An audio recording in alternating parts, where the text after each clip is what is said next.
வணக்கம் குழந்தைகளே. இன்னைக்கு நம்ம ஒரு சிறிய கிராமத்தில் நடந்த வேடிக்கையான கதையை பற்றி பார்க்க போகிறோம். இது வரைக்கும் நீங்கள் நம்ம சேனலை சப்ஸ்கிரைப் பண்ணலைன்னா சப்ஸ்கிரைப் பண்ணிட்டு பாருங்கள். அப்போ தான் நான் போடுற கதைகளை நீங்கள் உடனடியாக பார்க்க முடியும். வாங்க இப்போ நம்ம இந்த கதையை நம்ம பார்ப்போம்.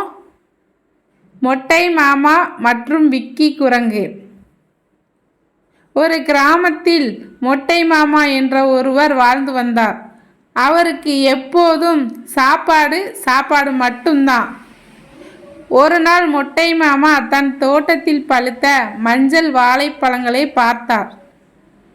ஆஹா, இன்றைக்கு இதில் பாயாசம் பண்ணி சாப்பிடலாம் என்று நினைத்து அந்த வாழைப்பழங்களை எடுத்து வீட்டுக்கு வந்தார்.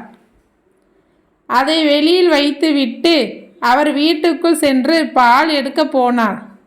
அதற்குள் அங்கே வந்தது யாரு?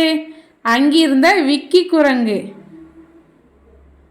இவனுக்கு இதை சாப்பிட நேரமில்லை போலே, நானே சாப்பிடுறேன் என்று நினைத்து விக்கி குரங்கு வாழைப்பழங்களை சாப்பிட ஆரம்பித்தது. அது 1, 2, 3 என்று எல்லா பழங்களையும் வேக வேகமாக சாப்பிட்டு முடித்து விட்டது. அது போகும்போது மொட்டை மாமா திரும்பி வந்தார். வாழைப்பழத்தை காணாமல் அதிர்ச்சியில் உறைந்தார்.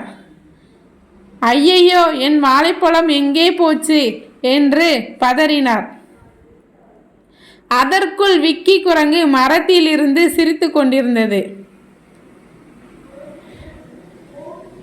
மாமா, ரொம்ப நன்றி, ரொம்ப சுவையான வாழைப்பழம் என்று விக்கி குரங்கு மொட்டை மாமாவிடம் கூறியது. மொட்டை மாமாவுக்கு பயங்கர கோபம் வந்தது. ஆனால் அதை காட்டிக்கொள்ளாமல் ஒரு சதி திட்டம் தீட்டினார். நீ காத்திரு, நாளைக்கு உனக்கு சிறப்பு சாப்பாடு வைக்கிறேன் என்று மனதிற்குள் நினைத்து கொண்டார். அடுத்த நாள் மாமா என்ன செய்தார் தெரியுமா? அவர் வாழைப்பழத்துடன் மிளகாய்த்தூள் பூசி அங்கே வைத்திருந்தார். விக்கி குரங்கு அங்கே வந்து ஆஹா, மீண்டும் வாழைப்பழமா என்று நினைத்து சாப்பிட்டதும் ஐயோ எரியுதே, யாராச்சும் தண்ணி கொடுங்களே என்று அலறி ஓடி சென்று கிணற்றில் தொப்பென்று குதித்தது. அதையெல்லாம் வேடிக்கை பார்த்து கொண்டிருந்த மொட்டை மாமா சிரித்தார். இப்போ தெரியுதா யாரு புத்திசாலி என்று மொட்டை மாமா கூறினார். அதிலிருந்து விக்கி வாழைப்பழத்தை பார்க்கும்போது மொட்டை மாமாவோட பழம் என்றால் மிளகாய் பழம்தான் என்று நினைத்து கொள்ளும். கதையின் நீதி: பிறரின் உழைப்பை திருடி வஞ்சகமாக சாப்பிட்டால் அதற்கான விளைவை அனுபவிக்க நேரிடும். குழந்தைகளே, இந்த அழகான கதை உங்களுக்கு பிடித்திருந்தா லைக் பண்ணுங்கள், ஷேர் பண்ணுங்கள், மறக்காமல் நம்ம சேனலை சப்ஸ்கிரைப் பண்ணுங்கள்.